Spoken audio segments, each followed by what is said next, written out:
মধ্যপ্রাচ্যের পরিস্থিতি যে কোনো মুহূর্তে আরও ঘোলাটে হয়ে উঠতে পারে এমন শঙ্কা তৈরি হয়েছে বিশ্লেষকদের মধ্যে।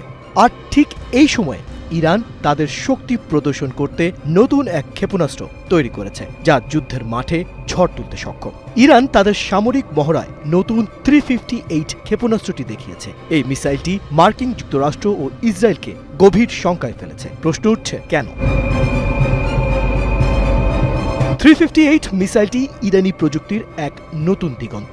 এটি এক ধরনের সারফেস টু এয়ার ক্ষেপণাস্ত্র, যা ইরানেই তৈরি। এর মধ্যে রয়েছে ইনফ্রারেড হোমিং হেড এবং অটো পাইলট সিস্টেম, যা মিসাইলটিকে অত্যন্ত কার্যকরী করে তোলে। বিশেষত দ্রোন, যুদ্ধবিমান এবং হেলিকপ্টারকে টার্গেট করার জন্য এই মিসাইলটি তৈরি করা হয়েছে, শত্রুর ওপর মারাত্মক আঘাত আনতে সক্ষম। 358 মিসাইলের মূল বৈশিষ্ট্যগুলি: দৈর্ঘ্য প্রায় 9 ফুট, ডিজাইন একটি সরু নলাকার শরীরের সঙ্গে 3টি পাখনা, যা মিসাইলটির গতি এবং স্থিতিশীলতা ধরে রাখে। ওয়ারহেড 22 পাউন্ডের ভারী warhead. Launch system rocket booster, যা উৎক্ষেপণের পর একটি শক্তিশালী গ্যাস টারবাইন ইঞ্জিনে রূপান্তরিত হয়। অ্যালটিটিউড রেঞ্জ 28,000 ফুট উঁচুতে উঠতে সক্ষম, তবে এটি মূলত দ্রোন এবং বিমানের আক্রমণের জন্য ব্যবহার করা হবে। লক্ষ্য নির্ধারণ ইনফ্রারেড সিকার ও অপটিক্যাল সেন্সর ব্যবহার করে মিসাইলটি লক্ষ্যবস্তু শনাক্ত করে এবং বিস্ফোরণ ঘটায় লক্ষ্যটির কাছাকাছি পৌঁছলে। মার্কিন যুক্তরাষ্ট্র ও ইসরায়েল কেন উদ্বিগ্ন?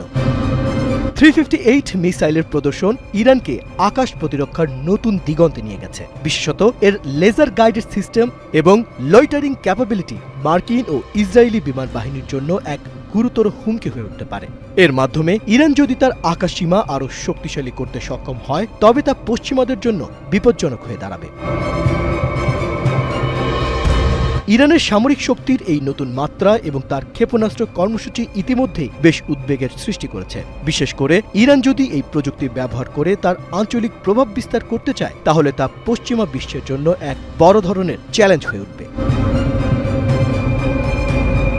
ইরানের সশস্ত্র বাহিনী গত 4 জানুয়ারি থেকে গ্রেট প্রফেট 19 নামে একটি বিশেষ সামরিক মহড়া শুরু করেছে, যা 2 মাস ধরে চলবে। এই মহড়ায় ইরানের সেনাবাহিনী, ইসলামিক রেভলিউশনারি গার্ড এবং বাসিজ আধা সামরিক বাহিনী অংশ নিচ্ছে।